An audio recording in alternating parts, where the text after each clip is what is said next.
எனக்கு தெரியும் நம்ம வீடியோஸ் வந்து கொஞ்சம் ஸ்கூல் ஸ்டூடெண்ட்ஸும் பார்க்குறீங்கன்னு. உங்களுக்கு வந்து ஒரு அண்ணனா சின்ன அட்வைஸ், இந்த வயசில் வர்றது பேர் லவ்வே கிடையாது. இன்ஃபேக்சுவேஷன், ஒரு அட்ராக்ஷன், அவ்வளோதான். ஓகேங்களா? குறிப்பாக சொல்லணும்னா சோஷியல் மீடியா யாருனே தெரியல, 4 டிக்டாக் போடுறாங்க, இல்லை 4 வீடியோ போடுறாங்க. நான் உட்பட சொல்கிறேன், எங்களை பற்றி எதுவுமே பர்சனலாக தெரியாது உங்களுக்கு. நீங்கள் க்ரஷ்ன்னு சொல்லலாம், ஓகே, என்ஜாய் பண்ணலாம், அவங்கள ரசிக்கலாம், எல்லாம் ஓகே.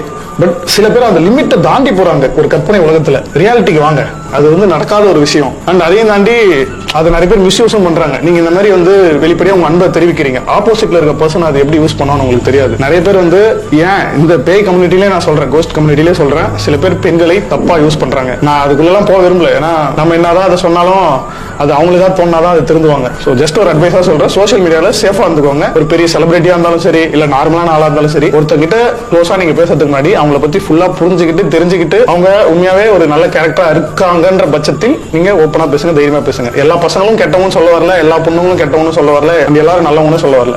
எல்லா கேட்டகரியிலுமே நல்லவங்களும் இருப்பாங்க, கெட்டவங்களும் இருப்பாங்க. நீங்க தான் பார்த்து சூதானமா நடந்துக்கணும். என்கிட்ட ரீசெண்டா சில பேர்லாம் வந்து சொல்றீங்க, ஒருத்தன் என்ன காசு வாங்கி ஏமாத்திட்டான், ஒருத்தன் என்ன லவ் பண்றேன்னு சொல்லி எல்லாம் பண்ணிட்டு விட்டு போயிட்டான். சேஃபா இருந்துக்கோங்க, பார்த்து இருந்துக்கோங்க. ஃப்ரெண்ட்லா சொல்றேன், அட்வைஸ் சொன்னா உங்களுக்கு பிடிக்காது, இருந்தாலும் ஒரு ஃப்ரெண்ட்லியான ஒரு மேனர்ல சொல்றேன். கேட்கறது கேட்காது உங்க இஷ்டம்.